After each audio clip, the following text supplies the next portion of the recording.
सत्यं दमः शमः ज्ञानमसम्मोह क्षमा सत्यं दमः क्षमः सुखं दुःखं भवो भावो भयं च भयमेव च सुखं सुखं दुःखं दुःखं भवो भवो भावो भावो भयं च भयं च भयमेव च अहिंसा समता तुष्टिः तपोदानं यशो यशः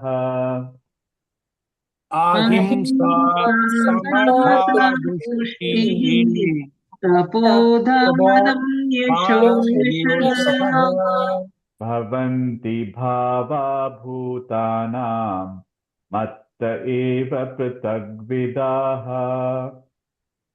भवन्ति भावा भूतानां भूतानां मत्त एव एव धाः पृथग्विधाः महर्षयः सप्त पूर्वे चत्वारो मनवस्तथा महर्षयः हर्षय सप्तपूर्वे सप्तपूर्वे चत्वारो चत्वारो मानवस्तथा मानवस्तथा मद्भावा मानसा जाता येषां लोक इमा प्रजाः मद्भावा मानसा मद्भावामानसा जाता जाता येषां येषां लोका लोक इमा इमा प्रजाः प्रजाः एतां विभूतिं योगं च मम यो वेत्ति तत्त्वतः एतां एतां विभूतिं विभूतिं योगं च योगं च मम यो मयो वेत्ति वेद्ति तत्त्वतः तत्त्वतः सोऽविकम्पेन योगेन युज्यते नात्र संशयः सोऽविकम्पेन विकम्पेन योगेन युज्यते युज्यते अत्र नात्र संशयः संशयः अहं सर्वस्य प्रभवो मत्तः सर्वं प्रवर्तते अहं सर्वस्य सर्वस्य प्रभवो प्रभवो मत्तः मत्तः सर्वं सर्वं प्रवर्तते वर्तते इति मत्वा भजन्ते माम् बुधा भावसमन्विताः इति इति मत्वा वा भजन् भजन्ते मां बुधा बुधा भावसमन्विताः भावसमन्विताः मच्चित्ता मद्गतप्राणा बोधयन्त परस्परम् मच्चित्ता मच्चित्तमद्गतप्राणा मत्कदप्राणा बोधयन्त बोधयन्तः परस्परम् परस्परम् कथयन्तश्च माम् नित्यम् तुष्यन्ति च रमन्ति च कथयन्तश्च मां मां नित्यम् नित्यं तुष्यन्ति तुष्यन्तः च रमन्ति रमन्ति च च तेषाम् सततयुक्तानाम् भजताम् प्रीतिपूर्वकम् तेषां तेषां सततयुक्तानां सततयुक्तानां गतां भजतां नीतिपूर्वकम् प्रीतिपूर्वकम् ददामि बुद्धियोगं तम् तेन मामुपयान्ति ते ददामि ददामि बुद्धियोगं तं बुद्धियोगं तं येन येन मामुपैति मामुपयान्ति मे ते So this chapter is termed as Vibhuti Yoga. Hmm? So you start looking at from start chapter 7 onwards, he's going into knowing the divinity in its ultimate form.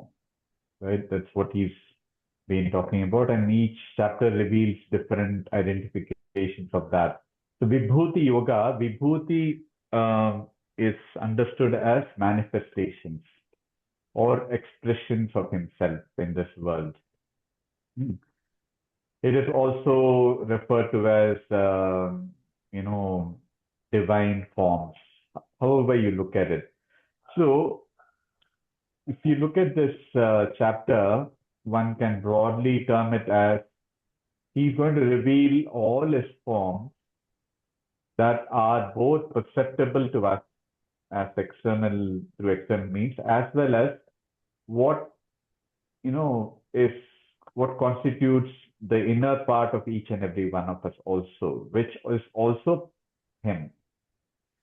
So all those vibhutis are going to be revealed here.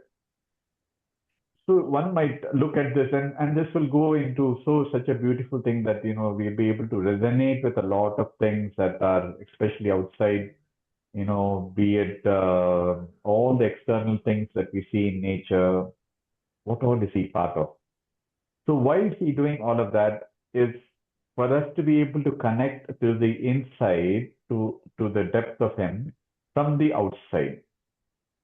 Because outside, it's easy for us to understand. Somebody says, Tulsi plant, right? Tulsi plant is easy to understand. We see it every day. We see how it grows, how beautiful it is, as an example. So that's how he's going to. So that the technique that is used here is to analyze, go through his manifestations, and then identify him through those manifestations.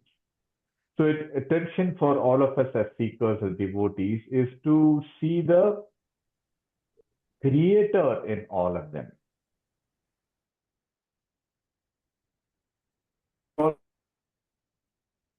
Or very seeing a plant as a plant.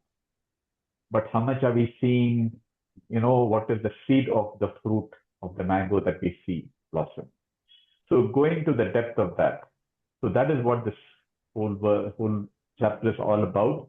So let's start Bhagavan starts talking from the first verse. He says, Bhuya eva mahabaho shunu me, shunu. Listen. Again, the attention, when you say listen, that means what? Right now, I'm going to tell you something. Listen to me. Come to the present time. Shunu. Shunu. Bhuya, as it says. Bhuya means what? Again.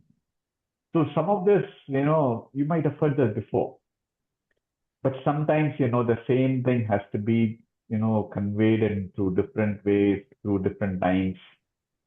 What might have clicked, might not have clicked some time back, suddenly clicks a little later on in our life. So like the same thing, the journey is about, he's going to reveal certain things, which again, he's going to stress a few things. So here he is glorifying Arjuna also. He says, mighty arm. You are the one who will be delighted to hear this. Because he's from the 7th chapter onwards, he's no longer seeing him as a friend, or even he's looking at Krishna not in the form of the identity of Krishna, but the deeper I. So, and then he goes on today in the second stanza, why is it that he has to say this? And the way he puts it across is, for us to understand, right? Let's say if I have to go to a particular company that started 500 or 100 years back or something, right, by a founder, how do I find out the history of how it got all started and what it took to bring it to where it is here today? Should I talk to the employee? Should I talk to the manager? Or should I talk to the founder? Founder, isn't it? The founder will know each and everything. Similarly, here the ultimate creator, the cause of the causes, is the one we should go to. That's why he says here, Name vidu surakanaha, not the hosts in the heavens, not the rishis, know my origin. Because they all would have an interpreted version or hearsay, as they call it. I am the source, right?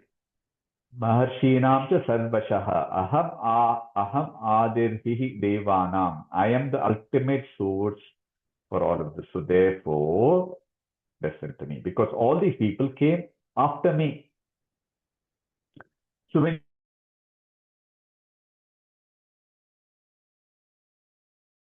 for us to understand is what constitutes the energies that make our senses work. What is the sense of my sight, my speech? What is it that makes it happen? Those devas. Maharshinam, if you were to look at, are the people of higher intellect. people who are meditators. So, if you look at the Vedas, they came through the Rishis, but it was downloaded through them to, to a form that, ultimately it was captured and then we are able to all relate to it, right? The ultimate Vedas. So he's saying this, I am the ultimate source for all of this. So whatever I'm going to be saying, it's coming from the horse's mouth, as they call it.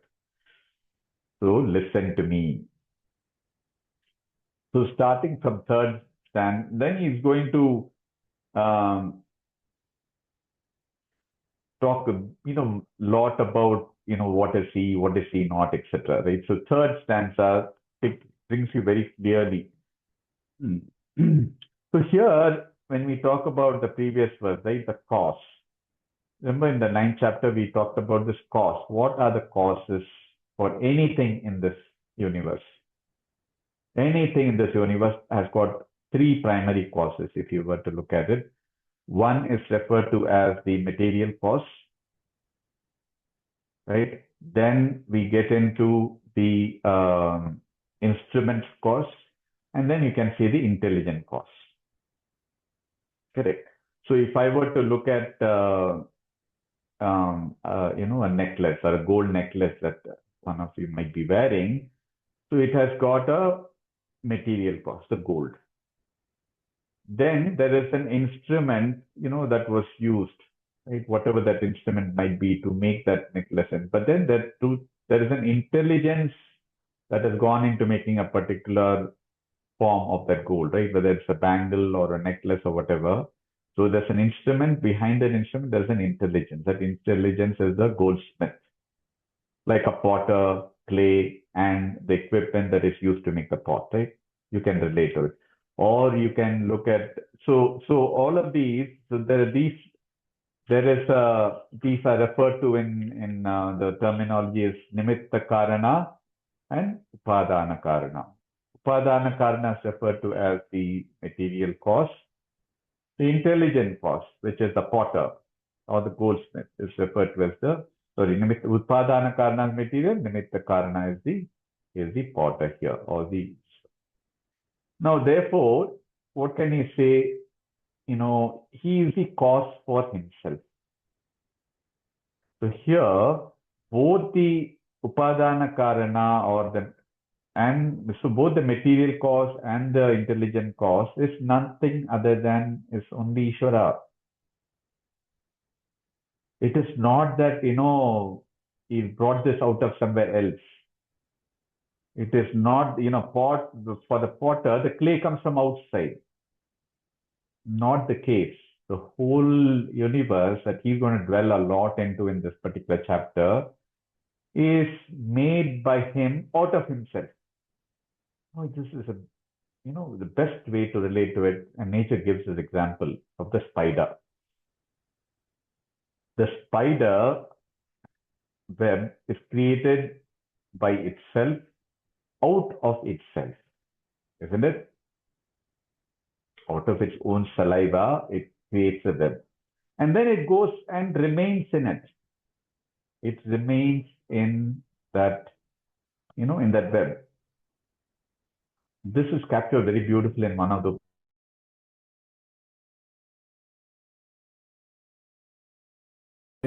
was beautiful that they give examples. It's not like some having, that somewhere we understand. Nature gives examples of what creator is all about. So here, the Brahman, the divinity, is the creator, is in the container, like I said in the web, and is also the content. Very, we have to, think, reflect on this, right? He's both the container, creator, container, and content. Who of this whole universe, he is the container, he is the content. So contrast this to, let's say, a carpenter making, this thing, the wood comes from outside, clay comes from outside. Not so the case in the context of the, creation of this universe. And he remains in it. He is everywhere. And the content of everything that exists is, so minus him, there is nothing.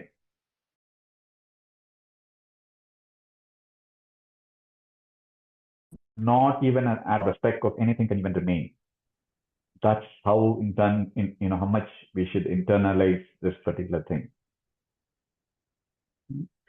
So in what forms all of this is going to happen, he's going to touch upon that in the few verses. The third verse, he talks about, the wise people. Now he's going to talk about people who have come to understand. We're all seekers, right? And we have now come to this 10th chapter, not magically, gone through multiple chapters where he's talked about the fact that he is birthless. There is no cause for him, causeless. He is the Lord of the universe.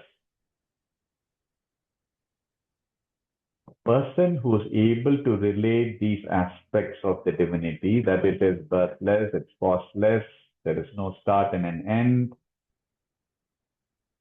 such a person is free, is wise, and it's freed from all sins. So when we look at Sarva Loka Maheshwaram, the third chapter, right? Yoma Amajanancha Vetti Loka Maheshwaram. Loka Maheshwaram. What is this Loka? Loka typically is referred to as the physical world.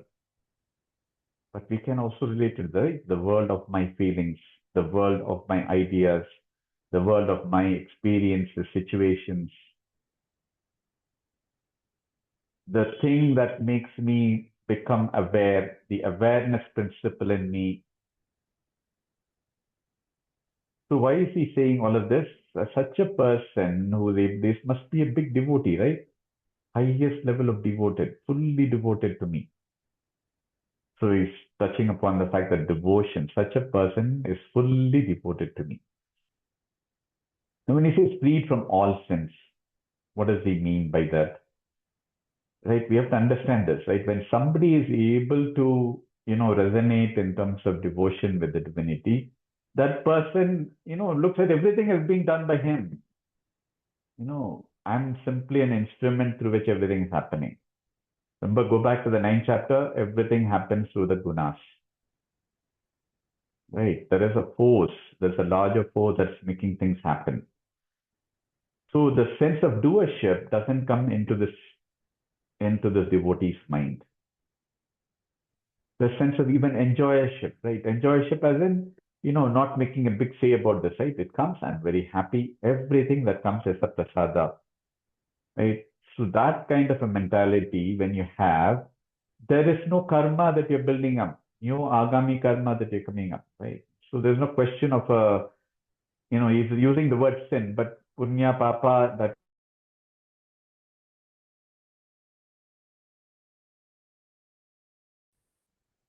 so that high level of understanding the devotee has, and in term, and he's fully established in the divine. So why do we need to know him, and how is it all created? He's going to touch upon that. So the 4th and 5th verse, right? So as I said at the beginning, Ishvara is seen in this universe, in this Vibhuti Yoga, as in two ways, right? One is in the external forms. But then we are made up of him, right? Every aspect of each and every one of us is made up of him. And that's what is going to touch upon. 4th and 5th are couplets. So they form together a one common message. But let's peel the onion, right? And a lot of these terms we know, but it's, in each one of them we have to understand.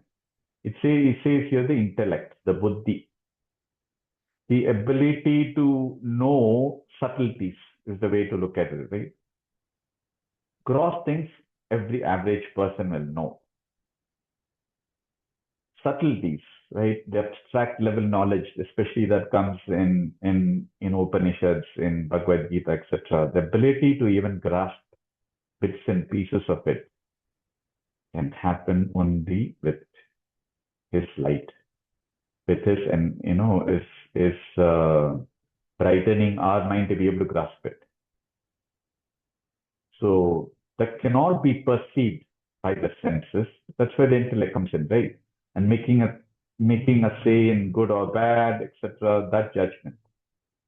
Then he refers to see all the words, one word at a time, you can relate to each and every one of them. Buddhi, jnana, Jnana, you know, right, is the wisdom. So that means what? The ability for me to discriminate when situations occur, right? The wisdom about the fact that, you know, there is an eternal essence in me that resides in me. That wisdom. Therefore, when I have this wisdom, there is no delusion, there is no confusion, right? I am very clear that, you know, even though I have to enjoy in this world, but there is a larger sense of sustained happiness in being within me and I meditate. So definitely world brings in a certain amount of happiness, but that is limited. It is temporary.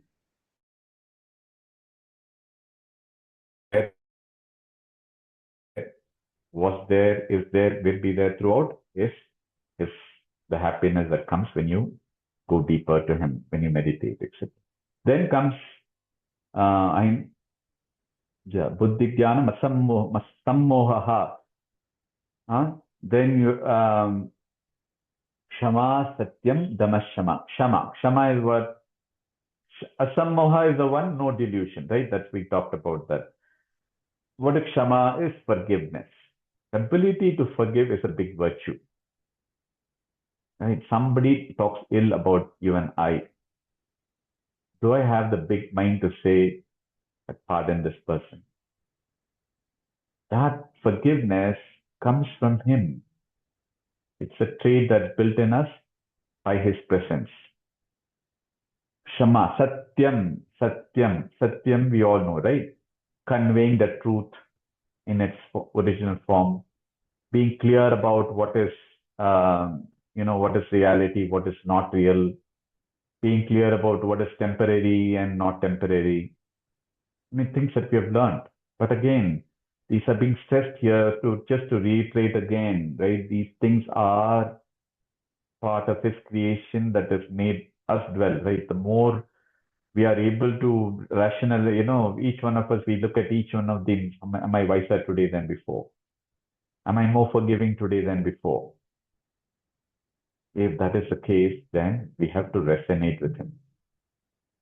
That's all happening because of His presence. Then Shama and Dhamma. Shama and Dhamma, you know, right? We've talked about this many times. Sense of control over my senses, sense of control over my mind. And these are, helps in, whenever I am entangled in some desires, when I'm caught upon, I, should do this, then somewhere, I have a say to stop myself. As they call it, detoxification. If I have to say, I'm going to, I should come out of my cell phone usage for the day, I put that into, a switch off mode, or I make sure it is not charged for the day. There's no way I'm going to be able to use a phone, right? That making those calls, through my hand, through my mind, etc., comes in there. Then he looks, the second line, Sukham Dukkham Bhavo Bhavo Bhayam Cha Bhayam Evacha.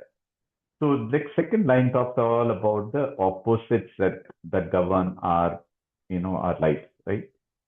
And so opposites, first and foremost, we have to understand opposites, what does it do typically?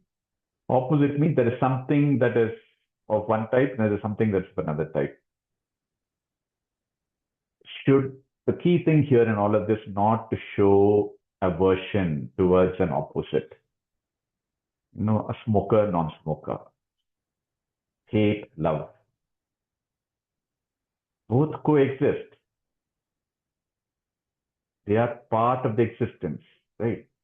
So if I have to say joy and sorrow, I have to be always happy, I have to be always healthy, ain't possible, right? So there is joy that's part of our life. Sorrow is also part of our life. Whenever I experience a sorrowful situation, I grow in wisdom. I'm able to handle, similar sorrowful situations later part of my life.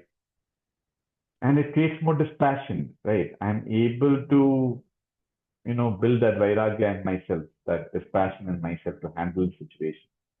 Similarly, cha bhayam evacha, fearlessness. To grow fearlessness, the only way to go through is to go through fear situations, right? sitting in a corner saying, I'm not going to get into this thing isn't going to be the answer. So the way I do it is, yes, I go through challenges, situations that may seem fearful, but I go through it. I grow in stature. I'm able to handle it. So we're going on to the fifth stanza. Ahimsa. For us, ahimsa, we clearly understand as non-injury. Physical injury, we all understand very clearly. How much do we understand that ahimsa is also not about injury to the mind? If I'm depriving somebody out of happiness, saying you don't do this, etc., whatever, right? What am I doing? That is also himsa.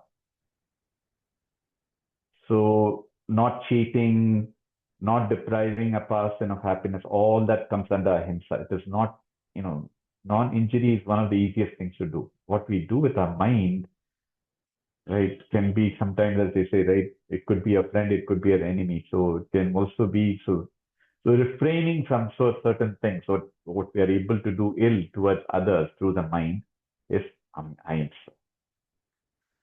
Then ahimsa samata tushtihi.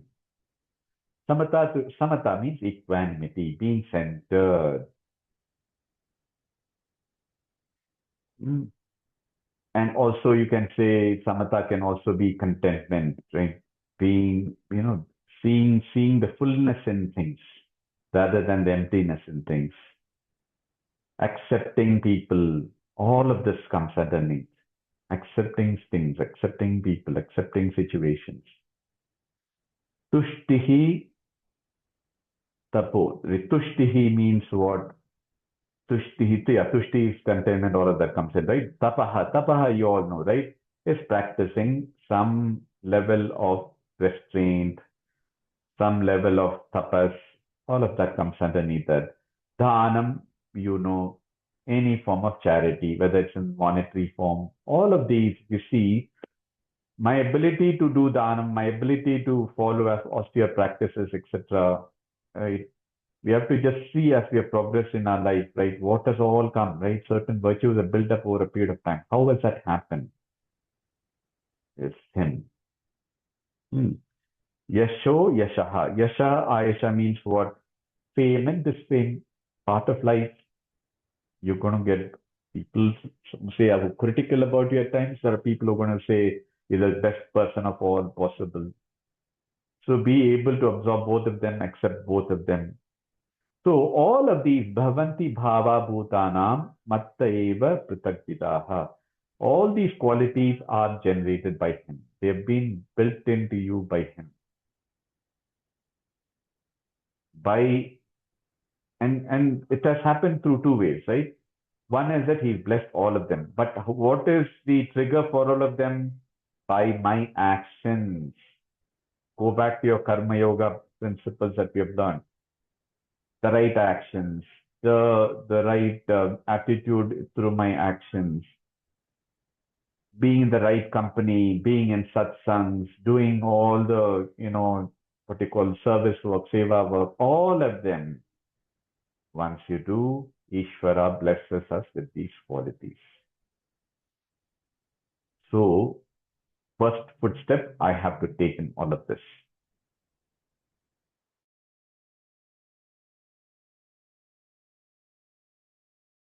You see anything in life, also there is a law of attraction, as they call it. What is the law of attraction? Like attracts like. So I'm in a positive mindset, I will attract more positive thoughts. I will attract more people who are in the positive frame of mind towards me. I'm a gossiping type. I will be attracted to people who gossip. So where my mind stays, right, whether it's in the right company, in the right frame of mind, nature attracts those things automatically. Right? I want to remain, clean outside, and inside and outside. Mindset will go towards that. So fourth and fifth stanza therefore talked about all the inner manifestations of him. So for us, simple thing is to be able to look at all of those attributes and all of them pretty much, right? And one thing, maybe it's not mentioned there, it is also intuition, intuitive power, my ability to, say, I have this gut feel that this is what it should do, right? Even building that up is from him. So then he goes on to talk about how all this creation happened, right? Before he goes into more things. And he starts with the Mahashaya Sapta Purve. Mahashaya means 7 rishis. So Sapta Rishis referred to in our text as are the people who brought us a lot of knowledge, who made the creation happen. Maybe one source we can tap into to look at this, where Bhagavatam touches upon this, that, how the universe in a broad sense was created, right? It says that Ishvara had to create this manifested world, right? He created first Brahma, or Brahma. Lord Brahma, you can resonate to go back to the 9th chapter, 9th chapter, we talked about this also. First, he created Brahma, and he said, you are entrusted with the responsibility to create this manifested world, create the universe. So Lord Brahma, obviously all of them create deputies, right? Like we have in any constitution, there is a deputy. So he created 4 child sages.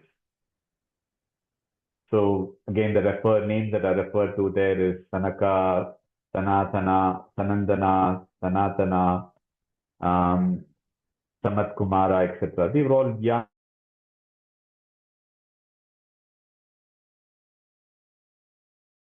in Bhagavatam that to populate this universe with beings, etc., etc. They refrained. They rather wanted to be in celibacy. They didn't want to be entangled on all this materialistic, entanglement of things that happens when you create the earth. And so then Lord Brahma created the 7 rishis. Now, what these 7 rishis, the words may, vary from one text to the other.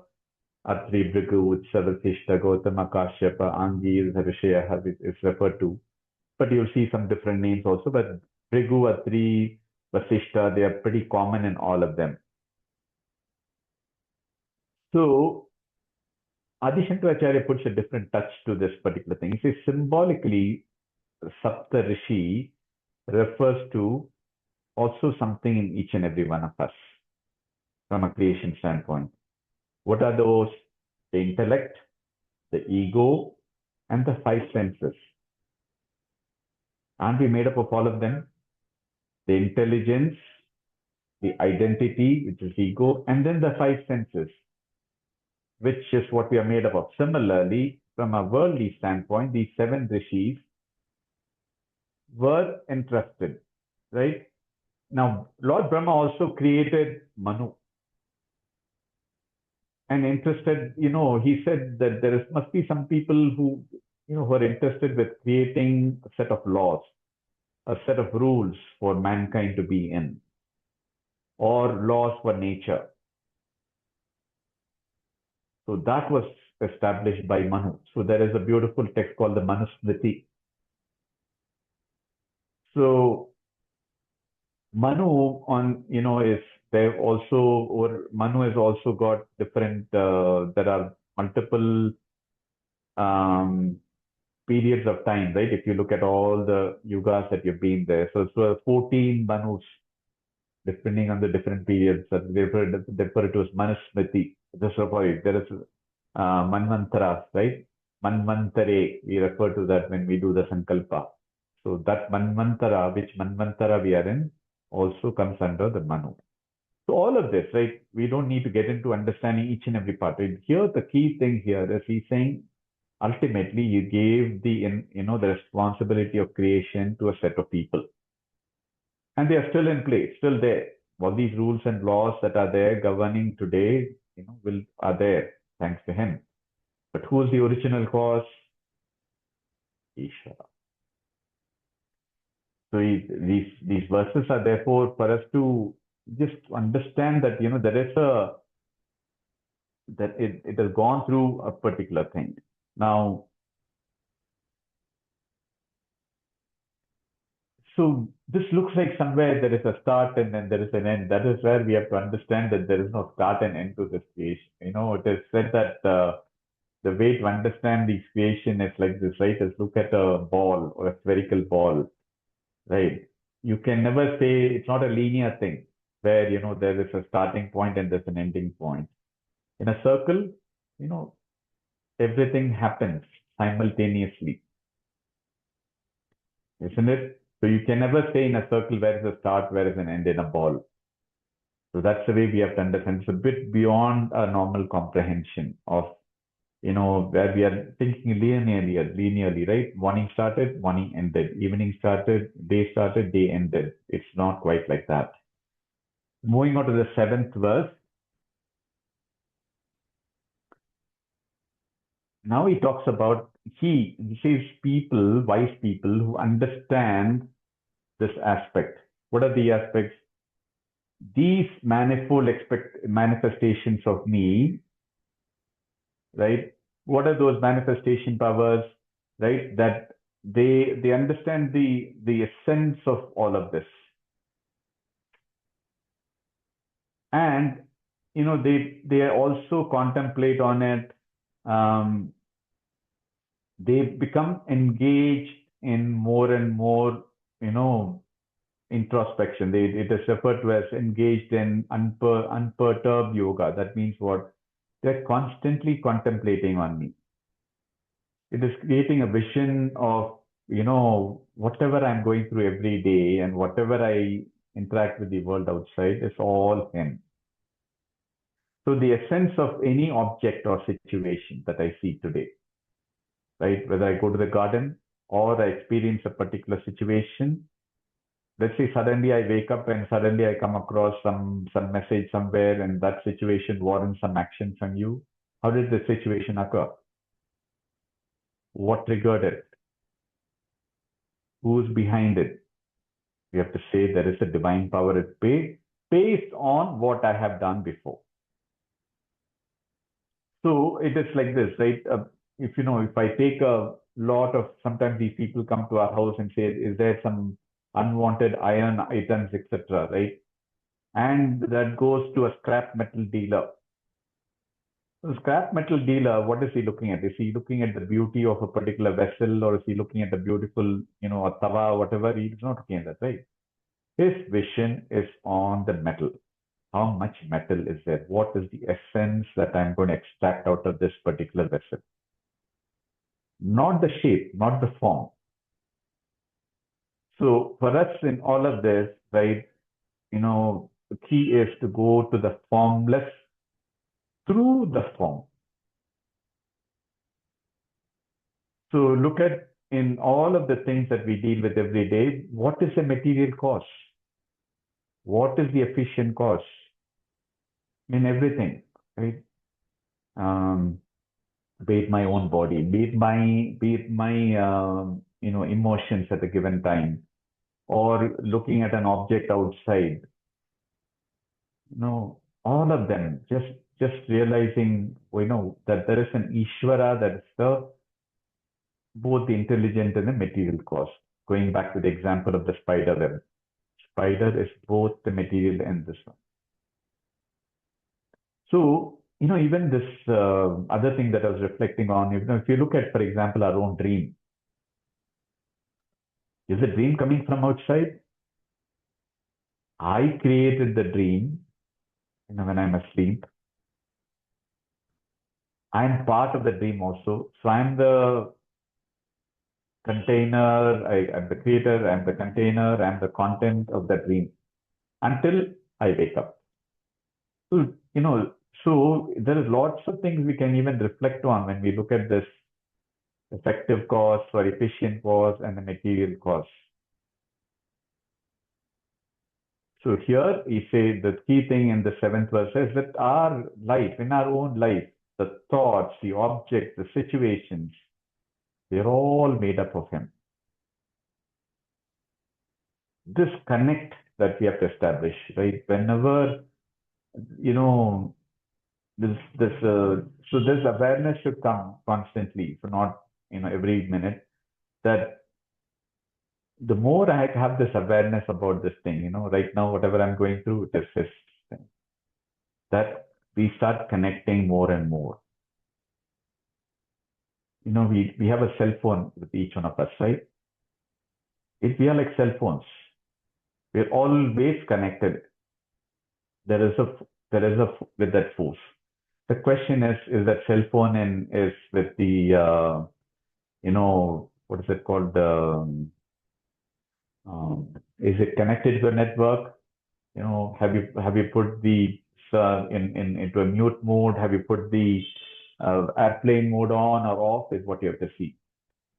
The more I keep the airplane mode on, I'm not saying we should do it from a detox we should do it, but the more we are able to keep like the cell phone, the airplane phone on in terms of awareness, the more we are connected with him. That is the essence of this verse. Moving on to the 8th verse. He's going to build on these. Some of these, you might say it's understood, but he has to stress this so many times to us for us to resonate, right? Aham sarvasya prabhavaha in the 8th verse. I'm the source of everything. Matta eva pravartate. Everything has come from me only. So knowing this ultimate understanding of the consciousness, iti matva bhajante mam. Bhajante means what? They worship me. They sing my glory. Bhuda bhava samanvitaha. These people who have this, understanding, constantly, that they understand the source is me, everything is me. They constantly are with me. So,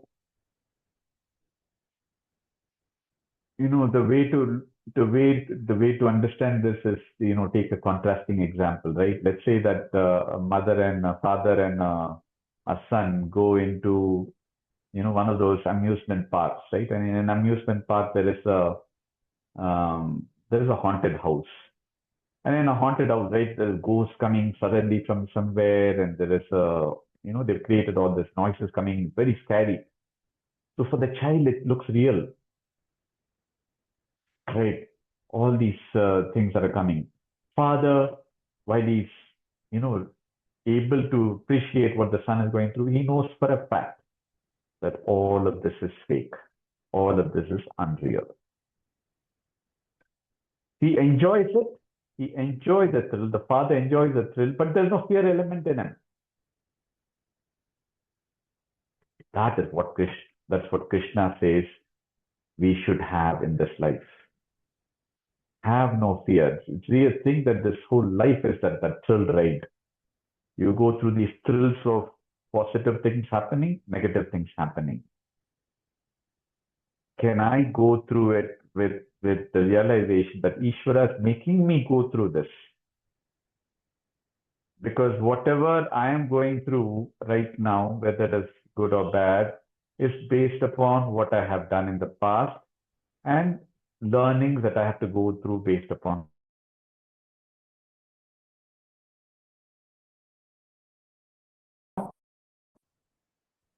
It is for a good reason.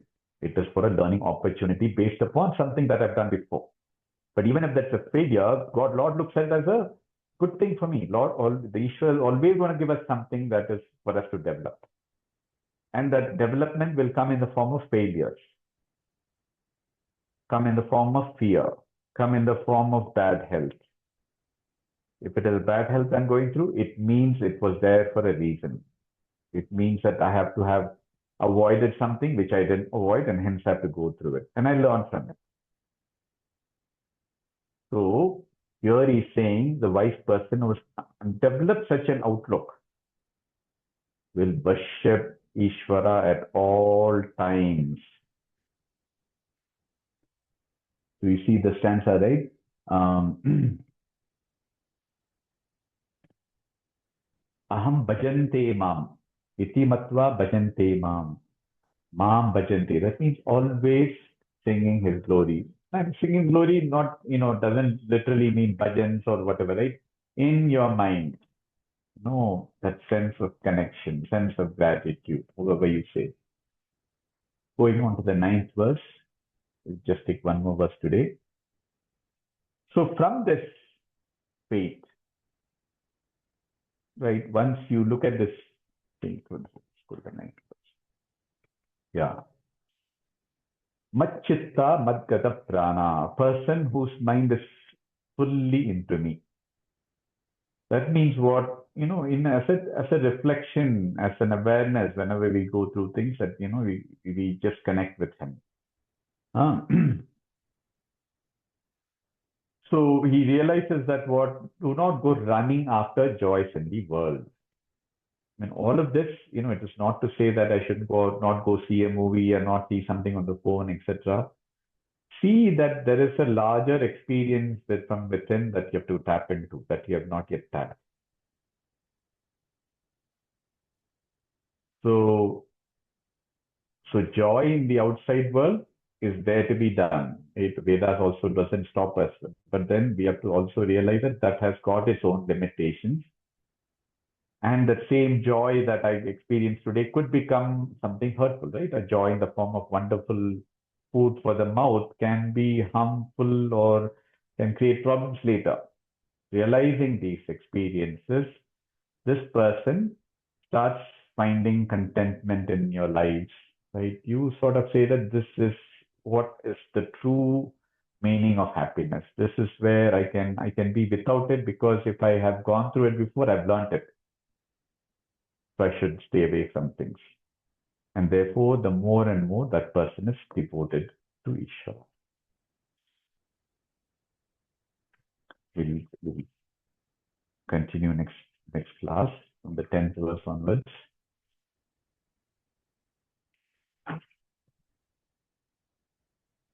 Sir, you said that Sanat Kumara, the Brahma, four children or what? That